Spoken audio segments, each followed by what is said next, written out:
සමන්තා චක්ඛවාලේසු අත්‍රා ගච්ඡන්තු දේවතා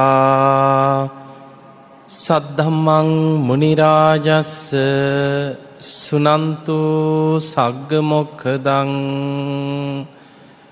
ධම්ම ශ්‍රවණ කාලෝ අයං බදන්තා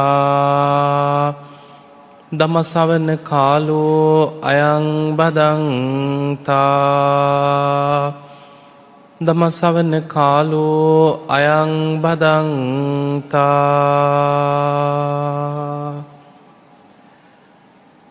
නමෝ තස්ස භගවතු වරහතු සම්මා සම්බුද්දස්ස නමෝ තස්ස භගවතු වරහතු සම්මා සම්බුද්දස්ස නමෝ තස්ස භගවතු වරහතු සම්මා සම්බුද්දස්ස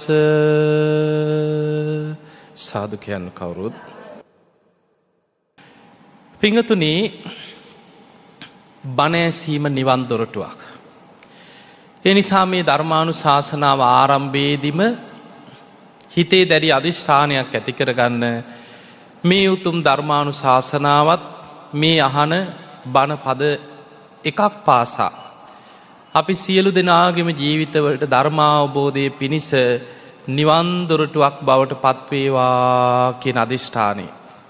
පිංගතුනි මේ සම්බුද්ධ ශාසනයේ ඒකා සංඛේය කල්ප ලක්ෂයක් අසංඛේයකුත් කල්ප ලක්ෂයක් පුරා අග්‍ර ශ්‍රාවක තනතුරක් මේ සම්බුද්ධ ශාසනයේ දරාගන්න සසරේ බොහෝ කාලයක් පාරමී පුරාගෙන පැමිණිච්ච මහා පින්වන්ත යුවලක්. දාන, සීල, නෛෂ්ක්‍රම්‍ය, ප්‍රඥා, වීරිය, කන්ති, සච්ච, අදිඨාන, මෛත්‍රී, උපේක්ඛා.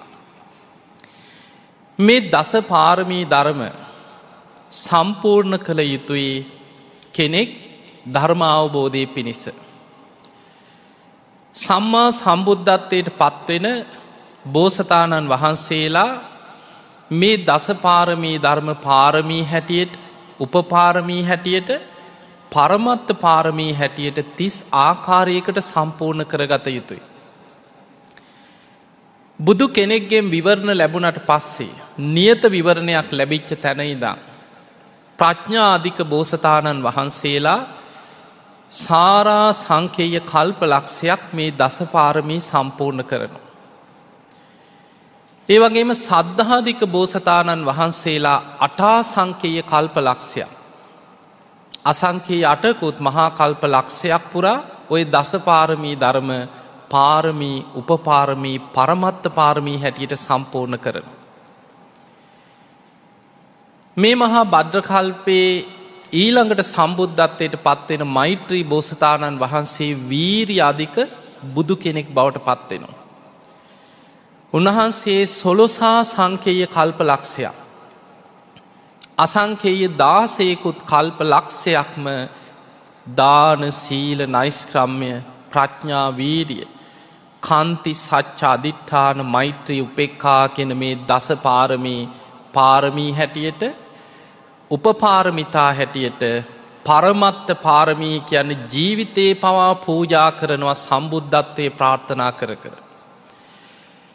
මේ විදිහට බුද්ධත්වයට පත්වෙන උත්තමයන් වහන්සේලා සාරා සංඛේය කල්පලක්ෂය, අටා සංඛේය කල්පලක්ෂය, 16 සංඛේය කල්පලක්ෂය හැටියට පාරමී සම්පූර්ණ කරලා තමයි ලෝතුරා සම්බුද්ධත්වයට පත්වෙන්නේ. ඊළඟට පිංගතුනි පසේ බුද්ධත්වයේ ප්‍රාර්ථනා කරගෙන මේ සසරේ පාරමී පුරාගෙන යන මහා වීරියවන්තයන් මහා කල්ප අසංඛේය දෙකකුත් තවත් කල්ප ලක්ෂයක් පාරමී, උපපාරමී සම්පූර්ණ කරනවා. ඊළඟ පිරිස තමයි සම්බුද්ධ ශාසනය තුල වැඩ ඉන්න අග්‍ර ශ්‍රාවකයන් වහන්සේලා. අග්‍ර ශ්‍රාවක තනතුරක් ලැබීම පිණිස මහා කල්ප අසංඛේය එහෙකුත් තවත් කල්ප ලක්ෂයක් දස පාරමී සම්පූර්ණ කරන්නට ඕන. උපපාරමී, පරමත්ත පාරමී ගැන සඳහනක් නැහැ. දස පාරමී. අර කියන දාන පාරමිතාව, සීල පාරමිතාව, නෛෂ්ක්‍රම්‍ය පංචකාමයන් අතහැරිනවා.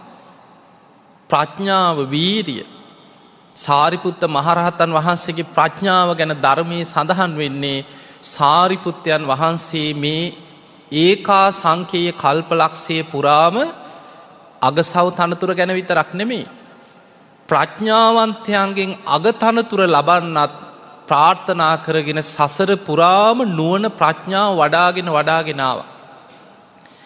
උන්වහන්සේගේ ප්‍රඥා පාරමිතාව මුදුන්පත් වෙලා තිබ්බේ කියනවා. ඒ නිසානේ පින්වතුනි එක ගාථාවේ පද දෙකයි ඇහුනේ. යේ ධම්මා හේතුප්පබවා තේසං හේතු තථාගතෝ ආහ කියන පද දෙක ඇහෙනකොටම සෝවාන් ඵලයට පත් වුණා. සක්කාය දිට්ඨි, විචිකිච්ඡා, සීලබ්බත පරාමාස සංයෝජන සම්පූර්ණයෙන් තමන් තුළින් දුරු වෙලා උතුම් සෝතාපන්න ඵලයට පත් වුණා. ගාථාවක පද දෙකක් ඇහිලා. ඒ දීර්ඝ සංසාර ගමනේ ප්‍රඥා පාරමිතාව මුදුන්පත් වෙලා වැඩ හිටිය නිසා. අග්‍ර ශ්‍රාවක තනතුරු ලබන්න අසංකේයකුත් කල්ප ලක්ෂයක් පුරා සසරේ පින් කරගෙන ඔහොම ඇවිල්ලා අපේ බුදුරජාණන් වහන්සේ පහළ වෙන කාලෙ වෙනකොට අද ওই නාලන්දා කියලා තියෙන නාලන්දා විශ්වවිද්‍යාලෙ මෙදා තිබුණේ අන්නේ ප්‍රදේශේ තමයි උපතිස්ස කෝලිත ගිහි නම. යාළුවෝ දෙන්න පුංචි කාලේ ඉඳන් හිතවත් සංසාර පුරුද්දට යාළුවෝ. තරුණ කාලේ එනකොට ඔය තරුණ ආසාවන් තියෙනවා, නොයෙක් විනෝද වෙන්න යනවා, නටන්න යනවා, විනෝද උයන් බලන්න කැමති, උත්සව බලන්න කැමති. මේ දෙන්නම යනවා. ඒ කාලේ තිබිලා තියෙන ගිරග්ග සමප්පජ කියලා කියන්නේ. සාමාන්‍යයෙන් ඔය අවුරුද්දකට සැරයක් තියෙන නිකන් කානිවල් වගේ උත්සවයක්. මේක බලන්න යනවා.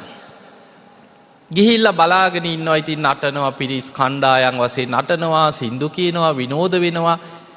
මේවා බලලා ගෙදර එනවා.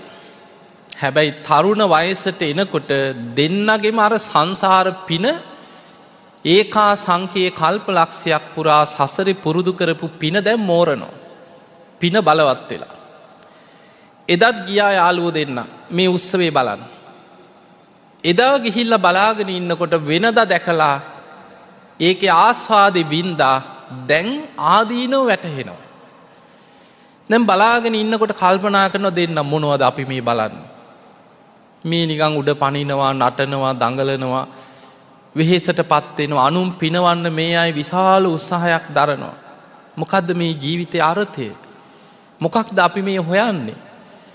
මේවා බැලුවා කියලා අපිට කවදාවත් ගැලවීමක්, විමුක්තියක් තියෙනවද? දෙන්නටම මෙහෙම කල්පනා වෙන්න පටන් ගත්තා. මේක බලාගෙන ඉඳලා දෙන්නම කතා වුණා. යහළුව ඇත්තටම අපි මොනවද මේ බලන්නේ? ඒක තමයි මාත් කියන්නේ. දැන් දෙන්නට දෙන්න එකම අදහස. දෙන්නම සාකච්ඡා කරා. එහෙමනම් අපි මෙතනින්ම යම් විමුක්තියක් හොයාගෙන ආයි ගෙදර ආවේ නැහැ. අර උත්සවේ බලලා අවසන් වෙලා යාළුවෝ දෙන්න උපතිස්ස කෝලිත දෙන්න එතනින්ම පිටත් වුණා. ආයි ගෙදරටවත් ආවේ නැහැ. කියන්න අවසර ගන්න අපි යනවා කියන්න ආවේ නැහැ. එතනින්ම ගියා විමුක්තියක් හොයාගෙන. එහෙම හොයාගෙන යනකොට විමුක්ති මාර්ගයක් හොයාගෙන යනකොට සංජය කියලා පරිබ්‍රාජකෙක් ඉන්නවා. 500ක විතර පිරිසකට අනුශාසනා කරනවා. අර පිරිස හිතාගෙන ඉන්නේ සංජය කියන්නේ ධර්මය අවබෝධ කරගත්තු උත්තමයෙක් කියලා. ඉතින් අනේ අර ගෝලියෝ ටික වැදගෙන අහගෙන ඉන්නවා. අපිටත් අවබෝධ වෙයි. දැන් අවබෝධ වෙයි කියලා. උපතිස්ස කෝලිත දෙන්නත් ගිහිලා අර කණ්ඩායමටම එකතු වුණා. එකතු වෙලා කාලයක් අර සංජය කරන දේශනා, කියන අනුශාසනා, කියන ඒවා අහගෙන හිටියා අවබෝධ වෙන්නේ නැහැ, වැටහෙන්නේ නැහැ. ඔන්න බලන්න අපිට මේකෙන් එකක් තේරෙනවා. කොච්චර සංසාර පින තිබුණත් ඒකා සංකේය කල්පලක්ෂයක් පාරමී පුරලා ප්‍රඥා පාරමිතාව මුදුන්පත් වෙලා තිබුණත් අහගෙන ඉන්න වැරදි බණක් නම් අවබෝධය ලැබෙන්නේ නැහැ. අර සංජය ළඟට ගිහිල්ලා අහගෙන හිටියා කාලයක්, කිසිම වැටහීමක් නැහැ. ඊට පස්සේ මේ දෙන්නම කතා වුණා. කිසි දෙයක් අපිට ලැබෙන්නේ නැහැ නේ. අපිත් ඉතින් අහගෙන ඉන්නවා අපිට මෙතනින් එහාට කිසිම අවබෝධයක් වැටහීමක් ලැබෙන්නේ මේක නම් නෙමෙයි මාර්ගය. අපි දෙන්න යම් මෙතනින් විමුක්තියක් හොයාගෙන අපිට කොහේ හරි හම්බෙයි කියලා දෙන්නම එතනින් එළියට ආවා. අර සංජේ පරිබ්‍රාජකයාගේ ආශ්‍රමයෙන් එළියට ඇවිල්ලා පාර දිගේ ඇවිදගෙන යනවා. ඔහොම ගිහිල්ලා ටික දුරක් ගිහිල්ලා දෙන්න කතා වුණා. අපි මේ කතා කර කර එක පාර ගිහිල්ලා මෙහෙම යනවට වැඩිය හොඳයි අපි දෙපැත්තකට බෙදිලා යමු. කාට හරි කලින් විමුක්ති මාර්ගයක් හම්බුනොත් අනිත් කෙනා හොයාගෙන ඇවිල්ලා ඒ මග කියලා දෙන්නට දෙන්න පොරොන්දුවක් වුණා. ඉස්සල්ලාම විමුක්ති මාර්ගය හොයාගන්න කෙනා තමන්ට වැටහිච්ච ගමන් අනිත් යාළුව හොයාගෙන එනවා කිය. පාරි දෙපැත්තකට බෙදිලා ගියා. ඔන්න ඔහොම යන අතරේ අපේ බුදුරජාණන් වහන්සේ පළවෙනි රහත් 69 අමතලා ධර්මප්‍රචාරයට පිටත් කරා පමණයි. චරත භික්ඛවේ චාරිකම් බහුජන හිතාය බහුජන සුඛාය. මහණෙනි චාරිකාය වඩින්න බොහෝ දෙනාට හිත පිණිස සැප පිණිස. අත්තායි හිතායි සුඛාය දේව මනුස්සානන් දෙව් මිනිස් ලෝකයාට හිතසුව පිණිස චාරිකාය වඩින්. එක මගකින් දෙනමක් යන්න එපා. ගම් නියම් ගම් පුරා වැඩම කරමින් ආදි කල්යාණ මජ්ජේ කල්යාණ පරියෝසාන කල්යාණ මුල මැද ආග පිරිසිදු සීල සමාධි ප්‍රඥාවලින් යුක්ත සාත්තං අර්ථ සහිත සභ්‍යහාංජනං පැහැදිලි ප්‍රකාශන මාධ්‍යම් තේරෙන භාෂාවෙන් පාරිසුද්දම් බ්‍රහ්මචරියම් පකාසීති. පිරිසිදු නිවන් මග පිරිසිදු බඹසර නිවන් මගම දේශනා කරමින් වඩින්න කියලා පස්වක භික්‍ෂූන් වහන්සේලායි යසකුල පුත්‍රය ඇතුළු යාලූ 54 දෙනයි මෙන්න මේ රහතන් වහන්සේලා 69 ධර්ම ප්‍රචාරයට බුදුරජාණන් වහන්සේ පිටත් කරලා උන්වහන්සේ තනියම වැඩම කරා උරුවෙල් දනව්වට එදා. මෙන්න මේ පිරිස එක මගකින් දෙනමක් යන්න එපා කීවනේ. එක එක පාරවල් වල බුදුරජාණන් වහන්සේගෙන් අහලා දැනගත් අවබෝධ කරගත්ත දහම් පණවිඩේ කියා උන්වහන්සේලා විසිරිලා ගියා. ඔන්න ඔහොම යනකොට දැන් අර උපතිස්ස කෝලිත දෙන්නත් පාරවල් දෙක දෙපැත්තකට යනවා. යනකොට උපතිස්ස දැක්කා සාන්ත ඉරියව් ඇති. බොහොම දමනය වෙච්ච ඉන්ද්‍රියන් ඇති. පාත්‍ර සිවුරු දර ශ්‍රමණයන් වහන්සේ නමක්. උන්වහන්සේ බිම බලාගෙන නගරේ වඩිනවා. කවුද මේ? අස්සජී මහරහතන් වහන්සේ රහත් වෙලා වෙන. කොණ්ණඤ්ඤ වප්ප බද්දිය මහානාම අස්සජී යන්නේ පස්වෙනි කෙනා. උන්වහන්සේගේ ඉරියව් දිහා බලාගෙන හිටිය හරිම සංවරයි, හරිම සාන්තයි. හිත පැහැදුනා. උන්වහන්සේ ළඟට ගිහිල්ලා අවසර අරගෙන බොහෝම ගෞරව කරලා ඇහුවා අනේ ස්වාමීනි ඔබ වහන්සේ නම් හරිම සංවරයි. ඔබ වහන්සේගේ ඉන්ද්‍රියන් හරි ප්‍රසන්නයි. ඔබ වහන්සේ නම් දමනය වෙච්ච කෙනෙක් පාටයි. ඔබ වහන්සේ මොන වගේ ධර්මයක්ද පුරුදු කරන්නේ? ඔබ වහන්සේට ගුරුවරයෙක් එහෙම ඉන්නවද? අනේ මට කියන්න කීවා. අනේ මටත් අනුකම්පාවෙන් මේ මාර්ගය කියන්න. දැන් ඔන්න අස්සජී මහරහතන් වහන්සේ කියන්නේ උන්වහන්සේ රහත් වෙලා. රහතන් වහන්සේගේ තියෙන නිහතමානීකම හිතන්න. උන්වහන්සේ කියනවා මම ගොඩාක් ධර්මයේ දන්න කෙනෙක් නෙමෙයි. දැන් මේ රහතන් වහන්සේ නම. මගේ ශාස්ත්‍රූන් වහන්සේ තමයි ලෝතුරා බුදුරජාණන් වහන්සේ. අන්න උන්වහන්සේ මේ දිනවල නම් දැන් මේ මොහොතේ වැඩ ඉන්නේ වේළුවනාරාමේ. මොකද ඒ වෙනකොට බුදුරජාණන් වහන්සේ මේ බුදු වෙච්ච මුල්ම කාලෙනේ පස්වක භික්ෂූන් වහන්සේලාට මුලින්ම දේශනා කරේ ධම්මචක්ක දේශනා. ධම්සප් පැවතුම් සූත්‍රය. ඒක අහලා තමයි මේ 5 දෙනාම පිළිවෙලින් සෝවාන් ඵලයට පත් වුණා. ඊට පස්සේ ඒ ආයත අනන්ත ලක්ෂණ සූත්‍ර දේශනාව අනාත්ම ස්වභාවය ගැන විස්තර කරමින් දහම් දෙසුවා. ඒ දේශනාව අහලා 5 දෙනාම රහත් වුණා. ඊට පස්සේ තමයි යසකුල පුත්‍රය ඇතුළු යාළුවෝ 54 දෙනා හොයාගෙන ආවා. ඒ අයටත් ධර්මය අවබෝධ වුණා. පළවෙනි වස් කාලේ ඉසිපතන මිගදායි මූල ගන්ධ කුටි මුලින්ම වැඩ සිටියේ ගන්ධ කුටි. බුදුහාඳුරෝ වස් සමාදන් වෙලා ඔය වස් මාස 3 වැඩ ඉඳලා වස් පවාරණින් පස්සේ තමයි මේ 69ක් ධර්ම ප්‍රචාරයට පිටත් කළ උන්වහන්සේ වැඩි. එතකොට බුදුරජාණන් වහන්සේව අර මාස 3ක් වගේ තමයි ඇසුරු කරේ. ප්‍රධාන දේශනා කීපයයි බුදුරජාණන් වහන්සේගේ බුදුමුවින් අහලා දැනගෙන තිබුණේ. හැබැයි උන්වහන්සේලා රහතන් වහන්සේලා.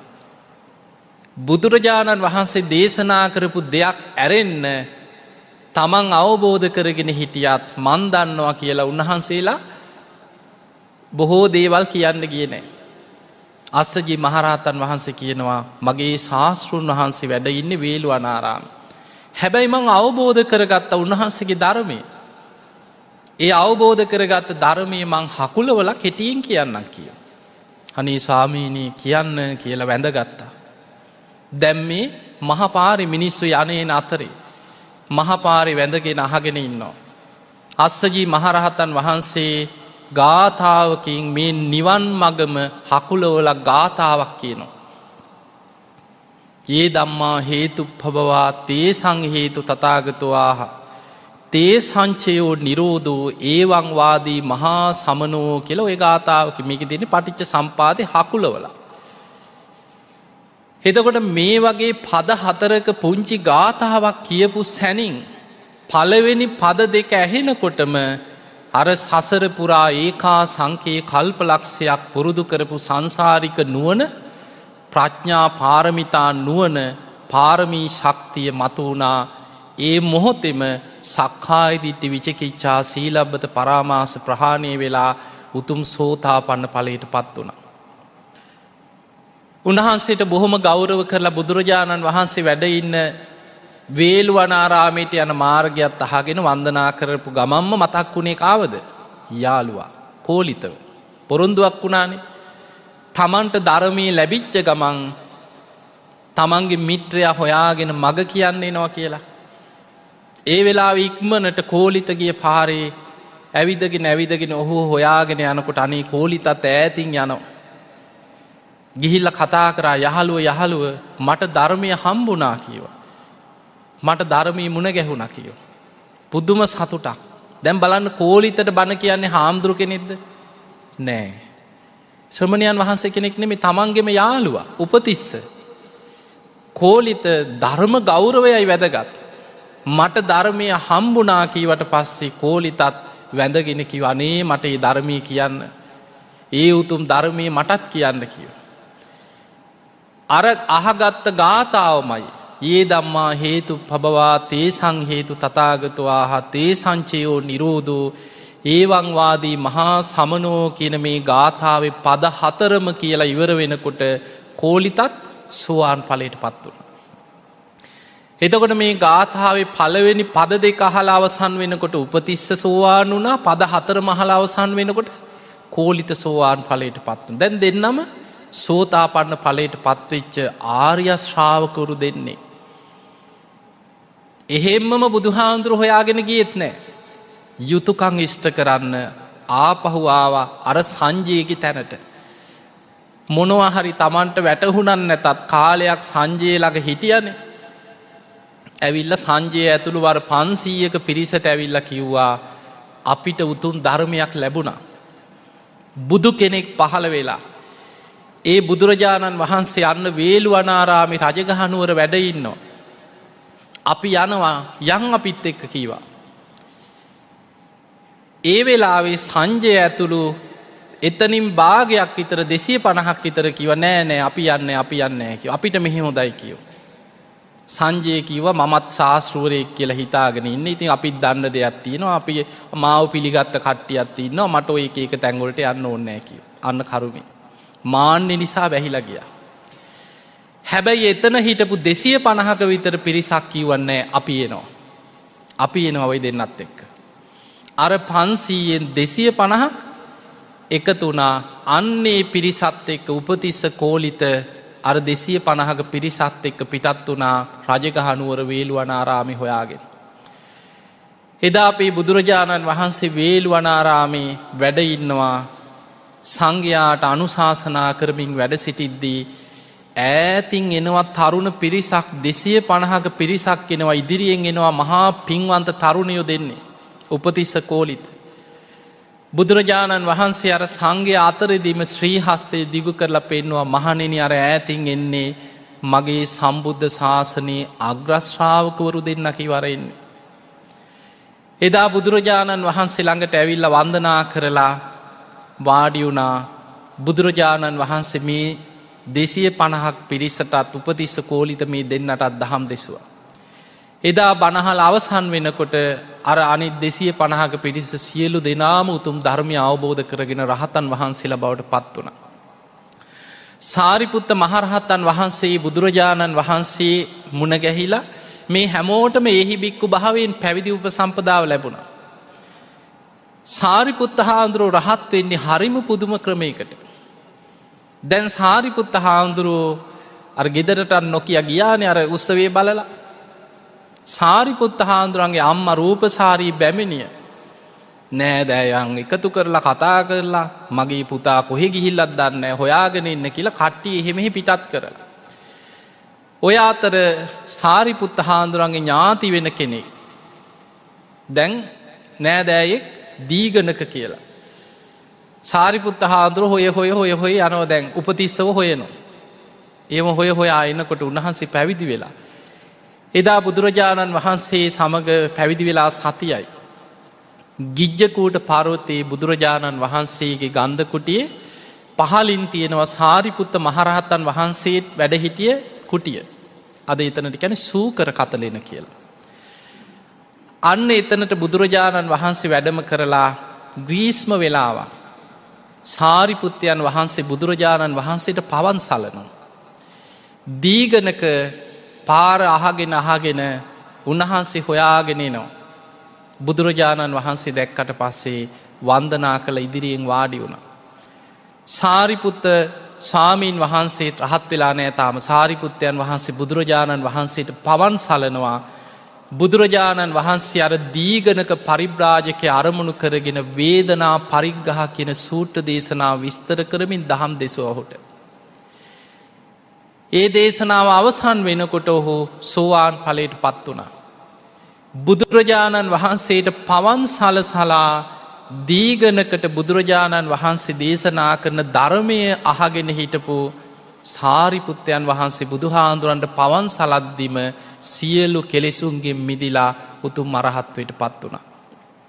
බලන්න බුදුරජාණන් වහන්සේට පවන් සලද්දි තමයි සාරිපුත්ත හාමුදුරුවෝ රහත් වෙන්නේ. එතකොට අපිට පේනවා කෙනෙක් යම් වෙන වැඩක යෙදිලා හිටියත් එයාගේ අවධානය මානසිකාරය සම්පූර්ණ යෝනිසෝ මානසිකාරය ධර්මයේ තුල පිහිටවාගෙන නම් ඉන්නේ. හොඳ සිහියෙන් නම් මේ වැඩේ යෙදෙන්නේ. ඒ තුලත් ධර්ම අවබෝධයට හිත වැඩෙනවා.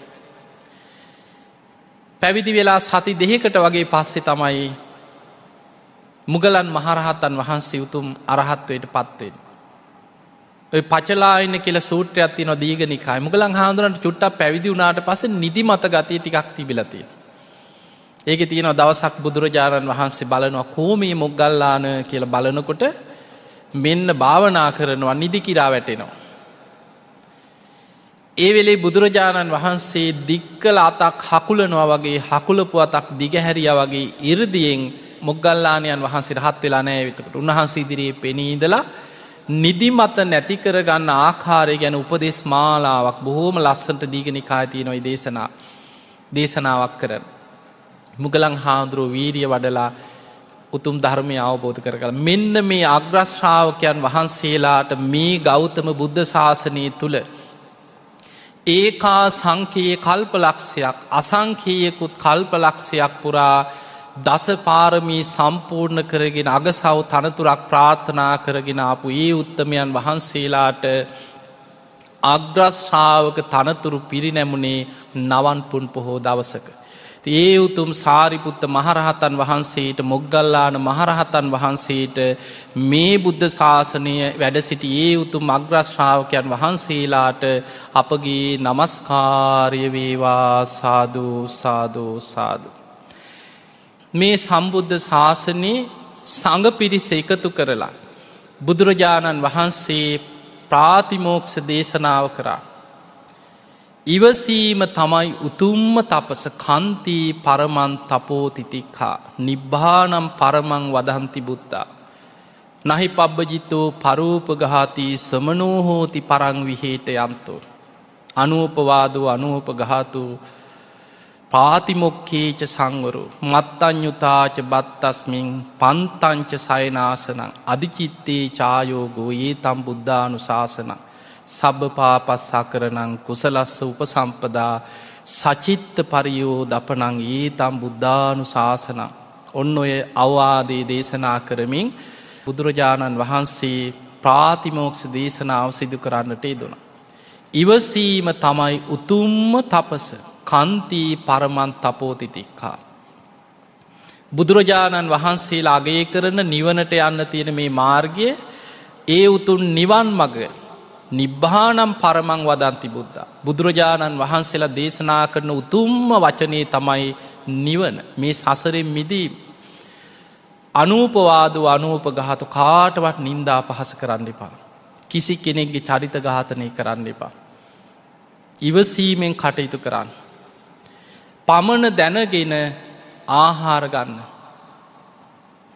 ඊළඟට පන්තංච සයනාසන කුටි සෙනසුන්වල ආරාම සෙනසුන්වල නිවනට හිත් තලවාගෙන වාසය කරන්න. අධිචිත්තේ චායෝග හිත සමත විදර්ශනා තුළින් හිත දියුණු කරගන්න. මේ තමයි බුදුරජාණන් වහන්සේලාගේ අනුශාසනාව. සබ්බ පාපස්සා සියලු පාපී අකුසලයන්ගෙන් වළකින් කුසලස්ස උපසම්පදා පුළුවන් තරම් කුසල්ම වඩන්න. කුසල ධර්මයන් දියුණු කරන්න. සචිත්ත පරියෝදපනං තමන්ගේ හිත දමනය කරගන්න. සමත විදර්ශනා තුළින් හිත දමනය කරන්න. ඒ තම් බුද්ධානු ශාසන මේක සියලූම බුදුරජාණන් වහන්සේලාගේ උතුම් අනුශාසනාවයි කියලා ඔය උතුම් අනුශාසනාව එදා මහා සංඝයා රැස් කරලා ප්‍රථම වතාවට සංඝයාට ප්‍රාතිමෝක්ෂ දේශනාවක් හැටියට මේ උතුම් බුද්ධ වචනය බුදුරජාණන් වහන්සේගේ බුදුමුවින් දේශනාවනි. ඊළඟ කාරණය තමයි බුදුරජාණන් වහන්සේ සම්බුදු කෘත්‍ය අවසන් කරලා ආයු සංස්කාර අතහැරල අධිෂ්ඨාන කරේ තව හරියටම මාස 3ක් අවසන් වෙන තැන පිරිනිවන් පානවා කියලා අධිෂ්ඨාන කරේ. පිංගතුනී දැන් සමහරු හිතාගෙන ඉන්නවා මේ මාරයට ඕන නිසා තමයි බුදුහාඳුරුවෝ පිරිනිවන් පෑවේ කියලා. මාරයා මෙහෙම ඇවිල්ලා ආරාධනා කරා පිරිනිවන් පාන්න කියලා. ඊට පස්සේ බුදුරජාණන් වහන්සේ මේ අර මාරයා කියපු නිසා මාරයාට ඕන නිසා පිරිනිවන් පෑවා කියලා. එහෙම එකක් නෙමෙයි. බුදුරජාණන් වහන්සේ බුද්ධත්වයට පත්වෙන්න පෙර ඉඳන්ම කොච්චර කරදර කරාද. උන්වහන්සේ දුෂ්කර ක්‍රියා කරන කාලේ උන්වහන්සේව කොහොම හරි නොමග යවන්න පුංචි හෝ හිස්තැනක් තියෙනවද කියලා උන්වහන්සේගේ පස්සෙම කැරකි කැරකි හිටියා කිය. පොඩි අඩුවක්වත් හොයාගන්න බැරි වුණා. අවසානයේ උන්වහන්සේ කුසතන එලලා වජිරාසනයේ මත වැඩ සිටියේ චතුරංග සමන්නාගත වීරිය. මගේ ශරීරයේ සම්මස් වියලේවා. ඇටනහර පමණක් ඉතිරි වෙතොත් ඉතිරි වේවා. පුරුෂ වීරියෙන් පුරුෂ පරාක්‍රමින් යම් ධර්මයක් අවබෝධ කරගත යුතුද මැරුණත් නැකිටින්නේ.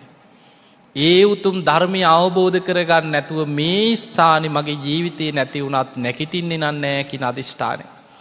අන්නේ වෙලේ කලබල වුණා වසවර්ති මාරයා. දස බිම්බරක් මාර සේනා පිරිවරා ගිරිමේ කලා කියන ඇතුපිට නැගලා මහා සේනා පිරිවරාගෙන මහා බියජනක හඬ ඇති කරගෙන ගල් වරුසාවල් ඊතල වරුසාවල් ගස් කඩාගෙන වැටෙනවා වගේ භයානක හඬ ඇතිවේ. උන්වහන්සේ මේ ඇහැක්කත් ඇරලා බැලුවේ. අධිෂ්ඨානෙන්ම වැඩ සිටියා. අවසානයේ උන්වහන්සේ ළඟටම ඇවිල්ලා අර ගිරිමේ කලා ඇතුපිට ඉඳගෙන අණ කරනවා. වහාම ඔතනින් නැකිටින්නේ. මම කාම ලෝකේ අධිපතිය. මගේ අවසරයක් නැතුව ඔබ වහන්සේට ඔතන වැඩ ඉන්න අයිතියක් නැහැ. ඔබ වහන්සේට අයිතියක් තියෙනවා නම් ඔබ වහන්සේ අයිතිය ඔප්පු කරන්න කිව්ව මට. අනේ මේ වෙලාවේ වසවර්ති මාරයා සේනා පිරිවරාගෙන එනකොට දෙවියෝ කියන්නේත් කෙලෙස් සහිතයි. ඔබ අහලා තියෙනවනේ දජග්ග සූත්‍රය. දෙවියන්ටත් භයංවා චම්බිතත්තංවා ලෝමහංසෝ. දෙවියොත් බය වෙනවා, තැති ගන්නවා, ලොමු දැහ ගන්නවා. ඒ වෙලේ දෙවිවරු පවා පලා ගියා කියනවා බයි. අර මහා වනාන්තරී බෝධීන් වහන්සේ සෙවනී වජිරාසනය මත අපේ බෝසතාණන් වහන්සේ පමණයි කවුරුත් නෑ උන්වහන්සේට. හැබැයි උන්වහන්සේ බුදුවරු 24 නමකගෙන් සූවිසි විවරණ ලබාගෙන ආපු කෙනෙක්. දාන සීල නෛෂ්ක්‍රම්‍ය ප්‍රඥා වීරිය කාන්ති සච්ච අධිට්ඨාන මෛත්‍රී උපේක්ඛා පාරමී උපපාරමී පරමත්ත පාරමී හැටියට සම්පූර්ණ කරපු කෙනෙක්. වෙස්සන්තර ආත්මේ දාන පාරමිතා පුරණකොට 7 වාරයක් මහ පොළොව පවා ගිගුරුම් දෙමින් කම්පා කරපු කෙනෙක්.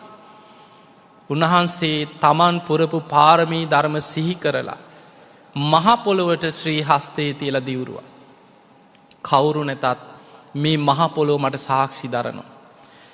මම පාරමී සම්පූර්ණ කරගෙනයි මෙතන වැඩ ඉන්නේ. මගේ පාරමී බලයෙන් මහ පොළොව පවා කම්පා වෙච්ච වාර අනන්තයි. මේ අහසේ තරු කැටවලට වඩා ලෝතුරා සම්බුද්ධත්වය ලැබේවා කියන ප්‍රාර්ථනින් මං ඇස් දන් දීලා තියෙනවා. මේ මහ පොළොවේ පස්වලට වඩා ලෝතුරා සම්බුද්ධත්වය මට ලැබේවා කියන ප්‍රාර්ථනින් මං ශරීර මාංශේ දන් දීපු කෙනෙක්. සතර මහා සාගරයේ ජලයට වඩා ලෝතුරා සම්බුද්ධත්වය මට ලැබේවා කියන ප්‍රාර්ථනින් මං ලේ දන් දීපු කෙනෙක්. මගේ ජීවිතේ පවා පූජා කර පාරමී පුරපු වාර අනන්තයි. මේ මහ පොළොව මට සාක්ෂි දරනවා කියලා පොළොවට ශ්‍රී හස්තය තියද්දී මහ පොළොව ගිගුරුම් දෙමින් කම්පා වෙන්න පටන් ගත්තා. ඔබ වහන්සේට ඔතන වැඩ ඉන්න අයිතියක් තියෙනවා කියලා සාක්ෂි වශයෙන් මහ පොළොව ගිගුරුම් දෙන්න පටන් ගත්තා. අන්නේ වෙලාවේ වසවර්ති මාරයා සේනාවත් එක්ක බිය වෙලා සීසීකඩ පලා ගියා. ඕක තමයි අපි කියන්නේ බෝධි මූලයේදී දස බිම්බරක් මාර සේනා පරාජය කරා කියලා. දැන් උන්වහන්සේට කරදර කරන්න කවුරුත් නැහැ. උන්වහන්සේගේ පාරමී බලයෙන් මාර සේනා පලා ගියා. බිය වෙලා. උන්වහන්සේ රාත්‍රී ආනාපාන සති භාවනාවට හිත යොමු කරා. හිත සැනින් සමාධිමත් වුණා. පළවෙනි දෙවෙනි තුන්වෙනි හතරවෙනි ධ්‍යානයට හිත එකඟ වුණා. රාත්‍රී පළවෙනි යාමේ පළවෙනි විද්‍යාව පුබ්බේ නිවාසානුස්සති ඥානෙ පහළ වුණා. කල්ප ගණන් පෙර ජීවිත දකින්න නුවණ. රාත්‍රී දෙවනි යාමේ චුතූපාත ඥානෙ කෙනෙක් මිය ගියාට පස්සේ කර්මානුරූපීව උපදින සංසාර සත්වයන් ඉපදෙමින් මැරෙමින් යන සසර ගමනේ භයානකම උන්වහන්සේට වැටහුණා. රාත්‍රී තුන්වෙනි යාමේ පුරාම පටිච්ච සමුප්පාදයේ අනුලෝම ප්‍රතිලෝම වශයෙන් විමසලා අවසන් වෙනකොට හිමිදිරි උදෑසන අරුණෝදයක් සමගම නැගෙනහිරින් අරුණෝදය මතුවෙනකොටම උන්වහන්සේගේ හිත සියලු කෙලෙසුන්ගෙන් සියලු ආශ්‍රවයන්ගෙන් මිදිලා ලෝතුරා සම්මා සම්බුද්ධත්වයට පත් වෙනවා. බුදුරජාණන් වහන්සේ බුදු වෙලා සතියක් බෝධි මූලයේ විමුක්ති සුව විඳිමින් වැඩ හිටියා. ඉරියව්වත් වෙනස් නොකර ඒ බෝධි මූලයේම වැඩ ඉන්නකොට දැන් අර වසවර්ති මාරයා ආයමත් ආවා. ඒ ආවේ අර විදිහට නෙමෙයි. ඒ වෙලාවේ ඇවිල්ලා බොහෝම දමනය වෙච්ච නිහතමානී විදිහට ඇවිල්ලා උන්වහන්සේට මෙහෙම කතාවක් කියනවා. ස්වාමීනි ඔබ වහන්සේ කොහොම හරි දැන් මගේ වසඟෙන් මිදුණා. හැබැයි ඉතින් මේ මිදෙන මාර්ගය නම් දේශනා කර ගිහිල්ලා නිකන් ඔබ වහන්සේ වෙහෙසකට පත් වෙන්න එපා. දැන් ඉතින් ඔබ වහන්සේ කොහොම හරි මගෙන් මිදුණානේ. ඉක්මනින්ම පිරිනිවන් පානසේක්වා කීවා. බුදුරජාණන් වහන්සේ වදාළ පාපී මාරේ. බුදුරජාණන් වහන්සේ මාරයට කතා කරලා තියෙන දේශනාවල තියෙන්නේ පාපිමතෝ මාරෝ. පාපී මාරේ. තථාගතයන් වහන්සේලා එහෙම පිරිනිවන් පාන්නේ නැහැ කියෝ. අවබෝධ කරගත් ධර්මයේ ලෝකයට දේශනා කරලා භික්ෂු භික්ෂුණී උපාසක උපාසිකා කියන සිව්වනක් පිරිස අනාගතේ ලෝකෙ පහළ වෙනවා. ඒ අය මේ ධර්මයේ ගැන වික්ත විසරද බහුශ්‍රුත ධර්මදර ධම්මානුධම්ම ප්‍රතිපන්න සාමීචි පටිපන්න අනුධම්මචාරී ශ්‍රාවකයෝ බවට පත් වෙනවා.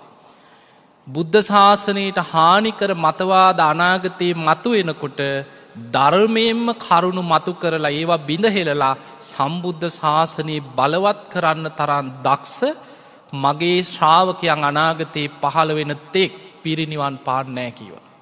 අන්න බුදුරජාණන් වහන්සේගේ ඉලක්කය. මාරය නොපෙනී ගියා.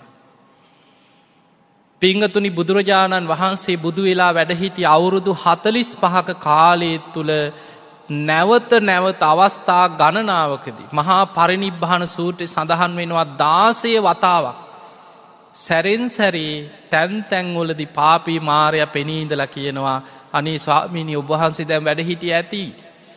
ඔබ වහන්සේ ඉක්මනින්ම පිරිනිවන් පාන්න. ඔබ වහන්සේ වැඩ හිටියේ ඇති. ඒ හැම වෙලාවෙම බුදුරජාණන් වහන්සේ මතක් කරේ පාපී මාරය බුදුවරු එහෙම පිරිනිවන් පාන්නේ. බුදු කෙනෙක් විසින් කළ යුතු සම්බුදු කෘත්‍යයක් තියෙනවා ලෝකෙට. ඒ තමයි අවබෝධ කරගත් ධර්මයේ ලෝකෙට දේශනා කරලා ඒ ධර්මය අවබෝධ කරගත් ශ්‍රාවකය ලෝකෙ පහළ වෙනවා. භික්ෂු භික්ෂුණී උපාසක උපාසිකා සිව්වනක් පිරිස. ඒ අය මේ ධර්මය ගැන වියක්ත විසරද බහුශ්‍රෘත ධර්මදරාය බවට පත්වෙන්න ඕන. ඒ අය සාමීචි පටිපන්න අනුධම්මචාරී ශ්‍රාවකයෝ බවට පත්වෙනවා. මේ බුද්ධ ශාසනයේ ලෝකයේ පුරා බබලවන්න දක්ෂ ශ්‍රාවකයෝ පහළ වෙනවා. එතකම් පිරිනිවන් පාන්නෑ කිව. පිංගතුනි බුදුරජාණන් වහන්සේ ඔය අරමුණ උන්වහන්සේගේ සම්බුදු කෘත්‍ය ඉටු කිරීම පිණිස උන්වහන්සේට අවුරුදු 45ක් ගත වුණ. දවසි පැය 2කටත් අඩු කාලයක් සිංහසීයාවෙන් සැතපෙන්. හිමිදිරි උදෑසන මහා කරුණා සමාපත්තියෙන් ගන්ධ කුටියේ ඉඳන් දසදහසක් ලෝක ධාතුවට බුදු ඇස විහිදෝන. කවුද අද දවසි ධර්මය අවබෝධ කරන්න කාට දද මම පිහිටවෙත්. කොහෙදෑ පින් ඇති අය ලෝකෙ ඉන්නේ. ඒ අය හොයාගෙන ගිහිලා බුදුරජාණන් වහන්සේ නිවන් මඟ පෙන්නල දෙනවා. හවස්වරුවෙත් බුදුරජාණන් වහන්සේ 12 කෝටි ලක්ෂ වාරයක් මහා කරුණා සමාපත්තියට සමවදින්. ගන්ධ කුටියේ ඉඳන් දසදහසක් ලෝක ධාතුවට බුදු ඇස විහිදෝන. කවුද අද රාත්‍රී කාලේ ධම්සභා මණ්ඩපේ රාත්‍රී මැදියම් යාමේ පැමිණෙන දෙවියන් බ්‍රහ්මයන් අතරින් නිවන් දකින්නේ මගපල් ලබන්න. බුදුරජාණන් වහන්සේගේ බුදු වෙලා වැඩ සිටි අවුරුදු 45ක කාලයේම ගෙවිලගියේ දෙව් මිනිස් ලෝකයා ගැන මහා කරුණාවෙන්. හැබැයි පිංගතුනි අපි වගේම බුදුරජාණන් වහන්සේ දින සති මාස අවුරුදු ගෙවෙද්දී උන්වහන්සේත් වයසට ගියා. බුදුරජාණන් වහන්සේට අවුරුදු 80ක් වේගෙන එනකොට උන්වහන්සේ අවසාන වස් කාලේ ගත කරන්නේ බේලුව කියන ගමේ. ඒ බේලුව ගමේ වස් කාලේ ගත කරනකොට බුදුරජාණන් වහන්සේට මාරාන්තික බඩේ අමාරුවක් වැළඳේ. ඒතර සාමාන්‍යයෙන් නිකන් දැනිච්ච බඩේ අමාරුවක් නෙමෙයි. මාරාන්තික බඩේ අමාරුවක් කියලා තියෙන. කියන්නේ වේදනාව ගොඩාක් දරුණුවට දැනෙනවා. ඒ වෙලේ උන්වහන්සේම කල්පනා කරනවා සංඝයාට දැනුම් නොදී පිරිනිවන් පාන එක සුදුසු නෑ. අතීත බුදුරජාණන් වහන්සේලා පිරිනිවන් පෑවේ කොයි විදිහටද? අන්නේ කාරණේ බලලා මොහොතේ ඡන්ද චිත්ත විරිය විමර්ශා කියන 이르දිපාද බලෙන් ආයු සංස්කාර අදිෂ්ඨාන කරනවා. බුදු කෙනෙකුට පුළුවන් චිත්ත බලයෙන් ආයු සංස්කාර අදිෂ්ඨාන කරලා රෝග යටපත් කරන්න පුළුවන්. ආයු සංස්කාර අදිෂ්ඨාන කරනවා සමගම රෝගය එහෙමම සුවපත් වුණා. අසනීප නැති වුණා එක සැනින්. බුදුරජාණන් වහන්සේ නැගිටලා එලි මහනට ඇවිල්ලා සක්මන් කරනවා. ආනන්ද හාමුදුරුවන්ට පුදුමයි බුදුරජාණන් වහන්සේව දැකලා. ඇවිල්ලා වන්දනා කරලා කියනවා අනේ ස්වාමීනි ඔබ වහන්සේ මීට ටික වෙලාවකට පෙර ගිලන්ව හිටියේ. බොහෝ අසනීපෙන් ගිලන්ව වැඩ ඉන්නවා මන් දැක්කේ. නමුත් තථාගතයන් වහන්සේට දැන් සනීපයි. ස්වාමීනි භාග්‍යවතුන් වහන්සේ ගිලන්ව වැඩ ඉන්නවා දකින්නකොට මට දිසාවල් පවා වැටහෙන්නේ නැතුව යනවා. හැබැයි මට යම් අස්වැසිල්ලකට හරි තියෙන්නේ අනේ තථාගතයන් වහන්සේ අවසාන වශයෙන් සංඝයා අමතන්න නැතුව පිරිනිවන් පාන්නේ නැහැ කියන විශ්වාසය විතරයි.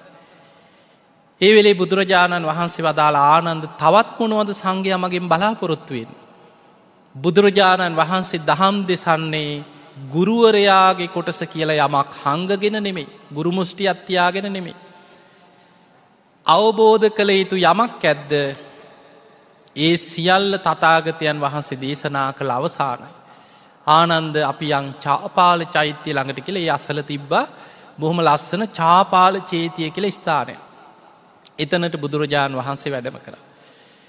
එතන්ට වැඩම කරලා ආනන්ද හාමුදුරන්ට බුදුරජාණන් වහන්සේ කරුණු සහිතව ආනන්ද හාමුදුරන්ට සිහිපත් කර ආනන්ද බුදුරජාණන් වහන්සේ කියන්නේ ඡන්ද චිත්ත විරිය වීමංසා 이르දිපාද වඩපු කෙනෙක්. ඒ 이르දිපාද වඩපු කෙනෙකුට කැමතිනම් ආයුෂ් කල්පයක් කියන්නේ අර මහා කල්පයක් නෙමෙයි. ඒ වෙනකොට තියෙන පරමායුෂ. එතකොට අපේ බුදුරජාණන් වහන්සේ වැඩ ඉන්න කාලේ තිබ්බ පරමායුෂ අවුරුදු 120යි. හැබැයි ඊට වඩා ටිකක් වැඩිපුර. දැන් බක්කුල මහරහතන් වහන්සේ අවුරුදු කීයක් වැඩ හිටියද? අවුරුදු 160ක් වැඩ හිටියා. අනුරුද්ධ මහරහතන් වහන්සේ අවුරුදු 150ක් වැඩ ඉඳලා තියෙනවා. බුදුරජාණන් වහන්සේට 이르දිපාද බලයෙන් ආයුෂ් කල්පයක්, ඒ කියන්නේ අවුරුදු 120ක් හෝ ඊට වැඩිපුර වුණත් වැඩ ඉන්න පුළුවන්. ඒ කාරණේ කියනකොටම පාපී මාරයා ආනන්ද හාමුදුරන්ගේ හිත වහගත්තා. බලන්න මාරයා කොච්චර බලවත්ද කියලා. ආනන්ද හාමුදුරන්ගේ හිත මාරයා වසහාගත්තා කියලා. දෙවනි වතාවෙත් බුදුරජාණන් වහන්සේ කාරණය ওই විදිහටම සිහිපත් කරා. තුන්වෙනි වතාවෙත් සිහිපත් කරා පාපී මාරයා ආනන්ද හාමුදුරන්ගේ හිත වහගෙන හිටියේ.